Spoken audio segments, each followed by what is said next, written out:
तो चलिए आज के इस मामले की गहराई में उतरते हैं। हमारे पास जो स्रोत हैं वो पहली नज़र में सिर्फ एक YouTube ट्यूटोरियल बनाने की योजना लगते हैं। हाँ बिल्कुल। लेकिन जब आप इसे ध्यान से देखते हैं तो ये असल में एक युद्ध योजना है। युद्ध योजना, ये एक दिलचस्प तरीका है इसे देखने का। हाँ, ये उस बड़ी लड़ाई के बारे में है जो हर AI डेवलपर लड़ रहा है। एक अविश्वसनीय रूप से शक्तिशाली लेकिन थोड़ी मनमौजी और अप्रत्याशित चीज यानी LLM को कैसे वश में किया जाए और उसे एक भरोसेमंद टीम के सदस्य की तरह काम करने पर मजबूर किया जाए। बिल्कुल, यह AI के जादू को इंजीनियरिंग की विश्वसनीयता में बदलने की कहानी है। मैं आपकी बात से पूरी तरह सहमत हूँ। हम सिर्फ कोड नहीं देख रहे हैं, हम एक मानसिकता में बदलाव देख रहे हैं। स्रोत सामग्री का शीर्षक है मास्टरिंग लैंगचेन आउटपुट पार्सर्स, लेकिन इसका असली मतलब है अपने रचनात्मक जीनियस को एक अनुशासित कर्मचारी में कैसे बदलें। और दिलचस्प बात यह है कि इसे कैसे प्रस्तुत किया जा रहा है। हमारे सामने थंबनेल के निर्देश हैं जिसमें अमेज योर LLMs जैसे आकर्षक वाक्यांश है। हाँ, मैंने वो देखा। यहाँ तक कि वीडियो के लिए एक काल्पनिक कैरेक्टर भी बनाया गया है, द कोड आर्किटेक्ट। मुझे ये स्वीकार करना होगा, द कोड आर्किटेक्ट एक YouTube ट्यूटोरियल के लिए थोड़ा नाटकीय लगता है। थोड़ा तो है लेकिन ये एक महत्वपूर्ण बात की ओर इशारा करता है ना, कि डेवलपर अब सिर्फ एक कोडर नहीं है बल्कि एक आर्किटेक्ट है जो ये डिजाइन कर रहा है कि AI कैसे व्यवहार करेगा, उसके लिए नियम बना रहा है। बिल्कुल, और यही इस पूरी चर्चा का मिशन है। AI विकास के इस जटिल लेकिन बहुत महत्वपूर्ण हिस्से को सरल बनाना। हम सिर्फ एक जवाब पाने से आगे बढ़ चुके हैं। हाँ, वो दौड़ तो गया। अब लड़ाई सही प्रारूप में सही जवाब पाने की है, हर बार बिना किसी अपवाद के। यह AI को एक रचनात्मक खिलौने से एक इंडस्ट्रियल ग्रेड टूल में बदलने के बारे में है। ठीक है, तो चलिए इस आर्किटेक्ट की योजनाओं को खोलते हैं। स्क्रिप्ट सीधे एक बहुत ही व्यवहारिक समस्या से शुरू होती है, कस्टमर सर्विस चैटबॉट वाली। हाँ, एक क्लासिक उदाहरण। ग्राहक पूछता है मेरा ऑर्डर कहाँ है, और LLM एक लंबा बहुत सहायक पैराग्राफ लौटाता है। लेकिन सॉफ्टवेयर को पैराग्राफ नहीं चाहिए। नहीं, उसे तो बस डेटा चाहिए। उसे ऑर्डर नंबर चाहिए, एक तारीख चाहिए, एक स्टेटस चाहिए, बस। और यहीं पर पूरी प्रणाली की नींव रखी जाती है। मुख्य अवधारणा जिसे ये ट्यूटोरियल पेश करता है वो है स्कीमा। स्कीमा? स्क्रिप्ट में इसे बहुत खूबसूरती से ब्लूप्रिंट कहा गया है। ये सिर्फ एक उपमा नहीं है, ये बिल्कुल सही वर्णन है। आप निर्माण शुरू करने से पहले LLM को इमारत का ब्लूप्रिंट दे रहे हैं। अच्छा। आप कह रहे हैं मुझे जो जानकारी चाहिए वो ठीक इस संरचना में फिट होनी चाहिए। एक मिनट रुकिए। ब्लूप्रिंट की ये धारणा मतलब सैद्धांतिक रूप से अच्छी लगती है, लेकिन LLM स्वाभाविक रूप से संभाव्य होते हैं। वे रचनात्मक होने के लिए बनाए गए हैं। सही बात है। क्या आप वाकई एक रचनात्मक मॉडल को एक कठोर फॉर्म भरने के लिए मजबूर कर सकते हैं? क्या ये हमेशा काम करता है, या क्या मॉडल कभी-कभी विद्रोह कर देता है? ये एक शानदार सवाल है और ये इस टूल की असली शक्ति को उजागर करता है। आप इसे मजबूर नहीं कर रहे हैं, आप इसे मार्गदर्शन दे रहे हैं। मार्गदर्शन? हाँ, देखिए इन नोट्स में एक बात साफ-साफ लिखी है कि इसके लिए पाइडेंटिक नामक एक पाइथन लाइब्रेरी का उपयोग किया गया है। और ये बहुत महत्वपूर्ण है क्योंकि पाइडेंटिक सिर्फ डेटा संरचना को परिभाषित करने के लिए नहीं है। अच्छा। यह डेटा सत्यापन मतलब वैलिडेशन के लिए प्रसिद्ध है। तो आप सिर्फ ये नहीं कह रहे हैं कि मुझे एक नाम और एक उम्र दो, बल्कि आप नियम भी बना रहे हैं। अच्छा, तो ये सिर्फ संरचना के बारे में नहीं है, ये नियमों के बारे में भी है। स्क्रिप्ट में एक सरल उदाहरण है पर्सन नामक एक पाइडेंटिक क्लास बनाना। हाँ, नाम और उम्र वाला, जिसमें नाम जो एक स्ट्रिंग होना चाहिए और उम्र जो एक इंटीजर होना चाहिए जैसे फील्ड हो। और फिर ये और भी आगे जाता है, आप उम्र के लिए एक सत्यापन नियम जोड़ सकते हैं, जैसे कि ये 0 और 120 के बीच होनी चाहिए।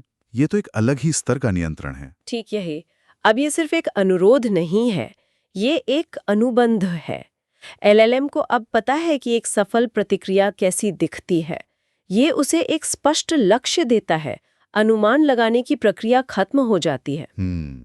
ये ऐसा है जैसे किसी को एक खाली फॉर्म देकर कहा जाए मुझे ये जानकारी इन्हीं बक्सों में भर कर दो और सुनिश्चित करो कि उम्र वाले बक्से में सिर्फ एक संख्या हो। इससे LLM के लिए भी काम आसान हो जाता है ना, उसे पता होता है कि उससे क्या अपेक्षित है। बिल्कुल ठीक है, तो ब्लूप्रिंट तैयार है, अनुबंध पर हस्ताक्षर हो गए हैं। लेकिन आप वास्तव में इस ब्लूप्रिंट को LLM को कैसे सौंपते हैं और फिर उसके काम की जांच कैसे करते हैं? हाँ, मतलब प्रैक्टिकली कैसे होता है? हाँ, ये ऐसा तो नहीं है कि आप उसे एक फॉर्म ईमेल कर सकते हैं। यहीं पर ये आउटपुट पार्सर्स आते हैं जिन्हें स्क्रिप्ट अनुवादक कहती है। हाँ, लैंगचेन में जेसन और लिस्ट जैसे सामान्य प्रारूपों के लिए पहले से बने हुए पार्सर्स हैं। वे एलएलएम के कच्चे टेक्स्ट आउटपुट और आपके द्वारा परिभाषित संरचित ब्लूप्रिंट के बीच मध्यस्थ के रूप में काम करते हैं। मध्यस्थ। वे टेक्स्ट को लेते हैं और उसे ब्लूप्रिंट में फिट करने की कोशिश करते हैं, लेकिन यहाँ जो बात वास्तव में शक्तिशाली है वो है कस्टम पार्सल्स बनाने की क्षमता है। अच्छा, तो आप सिर्फ मानक प्रारूपों तक ही सीमित नहीं है? बिल्कुल नहीं। ट्यूटोरियल में एक विशिष्ट XML प्रारूप की आवश्यकता का उदाहरण दिया गया है। XML, okay. सोचिए इसका क्या मतलब है। बहुत सी बड़ी कंपनियों के पास आज भी पुराने सिस्टम चल रहे हैं जो दशकों पुराने अजीब XML प्रारूपों पर निर्भर करते हैं। हाँ, लेगेसी सिस्टम्स। इन पार्सर्स के साथ आप एक आधुनिक LLM को सीधे उस पुराने प्रारूप में आउटपुट देने के लिए कह सकते हैं। आपको बीच में एक जटिल रूपांतरण परत बनाने की जरूरत नहीं है। ये AI को आपके मौजूदा सिस्टम से उसकी भाषा में बात करने की अनुमति देता है। ये वो जगह है जहां मुझे इसका असली औद्योगिक अनुप्रयोग दिखाई देता है। ये सिर्फ नए आकर्षक ऐप बनाने के बारे में नहीं है। नहीं, बिल्कुल नहीं। बल्कि इस शक्तिशाली AI मस्तिष्क को उन विरासत प्रणालियों में प्लग करने के बारे में है जो अजीब पुराने प्रारूपों पर चलते हैं। ये बहुत बड़ी बात है और ये विश्वसनीयता के सवाल पर वापस आता है। हाँ। जब आप एक जटिल प्रणाली बना रहे होते हैं तो आपको ये गारंटी चाहिए होती है कि एक घटक से दूसरे घटक तक डेटा का प्रवाह सुसंगत और पूर्वानुमानित हो। और ये हमें उस सवाल पर वापस लाता है जो आपने पूछा था, क्या होता है जब मॉडल विद्रोह कर देता है? हाँ, बिल्कुल।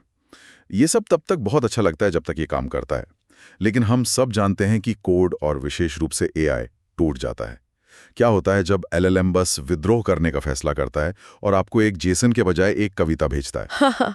हाँ। या एक ऐसा जेसन जो थोड़ा टूटा हुआ है? वास्तविक दुनिया के अनुप्रयोगों के लिए ये सबसे महत्वपूर्ण हिस्सा है। एक शौकिया प्रोजेक्ट गलतियों को सहन कर सकता है, लेकिन एक प्रोडक्शन सिस्टम नहीं कर सकता। स्रोत सामग्री लैंगचेन द्वारा प्रस्तावित दो बहुत ही चतुर रणनीतियों की रूपरेखा प्रस्तुत करती है। पहली है रीट्राई मैकेनिज्म। एक सेकंड, क्या आप कह रहे हैं कि अगर LLM गलत जेसन देता है तो सिस्टम बस उससे दोबारा पूछ सकता है, जैसे क्या तुम फिर से कोशिश कर सकते हो? हाँ, ये अपनी सादगी में शानदार है। बिल्कुल वैसा ही है। पार्सर त्रुटि का पता लगाता है और सिस्टम स्वचालित रूप से LLM को त्रुटि की जानकारी के साथ फिर से संकेत दे सकता है, प्रभावी ढंग से, यह कहते हुए आपने जो भेजा वो काम नहीं आया, यहाँ वह त्रुटि है जो मुझे मिली, क्या आप इसे ठीक कर सकते हैं? और ये काम करता है। अक्सर LLM अपनी गलती को समझेगा और एक सही प्रारूप में जवाब देगा।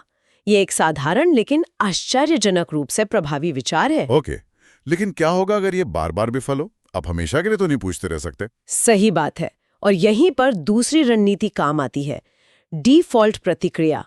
यदि कई प्रयासों के बाद भी ये विफल रहता है तो सिस्टम क्रैश होने या एक अप्रत्याशित त्रुटि देने के बजाय ये एक पूर्व निर्धारित वैध संरचना लौटाता है। रुकिए, एक डिफ़ॉल्ट प्रतिक्रिया, क्या ये सिर्फ एक विनम्र विफलता नहीं है? आप इसे ऐसे देख सकते हैं। निश्चित रूप से ऐप क्रैश नहीं होता, लेकिन यूजर को कुछ नहीं मिलता है। ये एक अच्छा समाधान कैसे है? ये तो समस्या को कालीन के नीचे छिपाने जैसा लगता है। ये एक बहुत ही महत्वपूर्ण बिंदु है और ये इंजीनियरिंग में ट्रेड ऑफ के बारे में है। आप सही हैं, यूजर को वो जानकारी नहीं मिली जो वे चाहते थे, लेकिन सिस्टम के दृष्टिकोण से एक पूर्वानुमानित खाली प्रतिक्रिया एक अप्रत्याशित क्रैश से इन्फिनिटिव रूप से बेहतर है, जो पूरे एप्लीकेशन को नीचे ला सकती है। बिल्कुल। डिफ़ॉल्ट प्रतिक्रिया एक सेफ्टी नेट है। ये कहता है, मैं इस समय आपकी मदद नहीं कर सकता, लेकिन मैं स्थिर और ऑनलाइन रहूंगा। पर्दे के पीछे ये विफलता लॉग की जाएगी ताकि डेवलपर देख सकें कि क्या गलत हुआ और सिस्टम को बेहतर बना सकें। अच्छा, तो ये स्थिरता को तत्काल सटीकता पर प्राथमिकता देता है। हाँ, जो कई मिशन महत्वपूर्ण अनुप्रयोगों के लिए सही विकल्प है। ये समझ में आता है। तो ये एक अंतिम उपाय है, पहला नहीं। यह त्रुटि प्रबंधन पर ध्यान देना। यह ट्यूटोरियल को एक साधारण कैसे करें गाइड से ऊपर उठाकर प्रोडक्शन रेडी सॉफ्टवेयर बनाने के लिए एक गाइड बना देता है। सही कहा। यह डेवलपर्स को सिखा रहा है कि केवल सबसे अच्छे मामले के लिए ही नहीं, बल्कि सबसे बुरे मामले के लिए भी कैसे योजना बनाई जाए। बिल्कुल, और यह हमें उन्नत अवधारणाओं पर लाता है।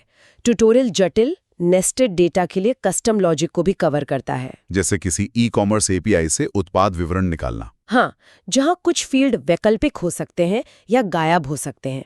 यहीं पर पाइडेंटिक आउटपुट पार्सर वास्तव में चमकता है। तो ऐसा लगता है कि ये पाइडेंटिक आउटपुट पार्सर वो जादुई गोंद है जो इन सब चीजों को एक साथ रखता है।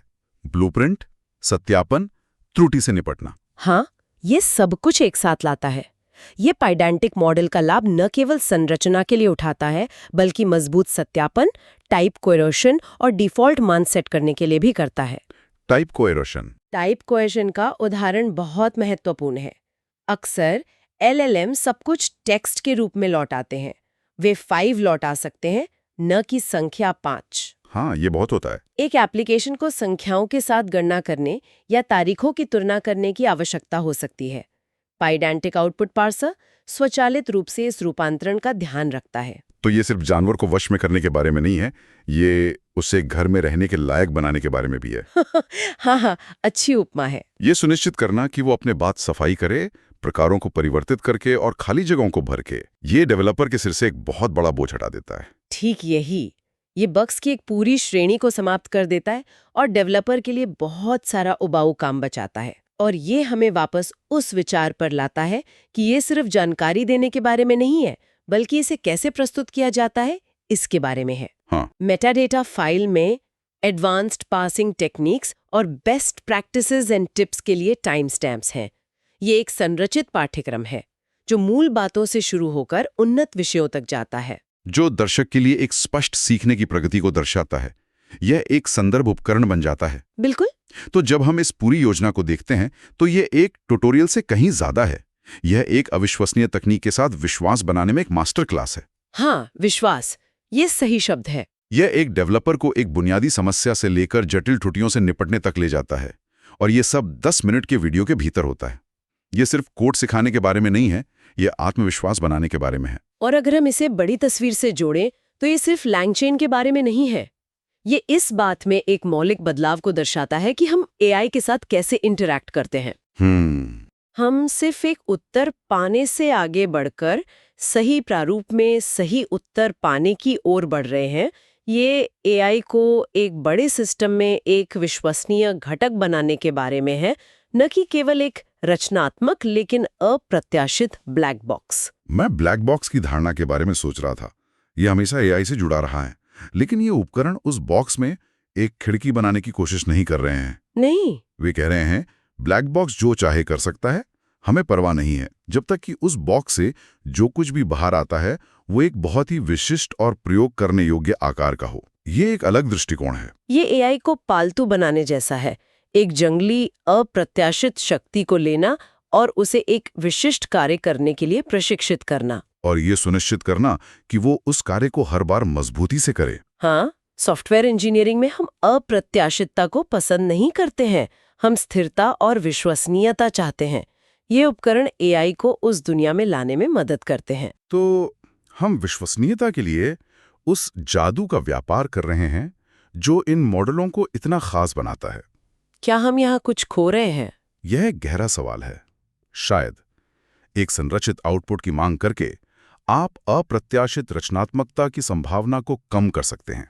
आप एक ऐसा उत्तर पाने की संभावना को कम कर सकते हैं जिसकी आपने उम्मीद नहीं की थी, लेकिन जो शानदार था।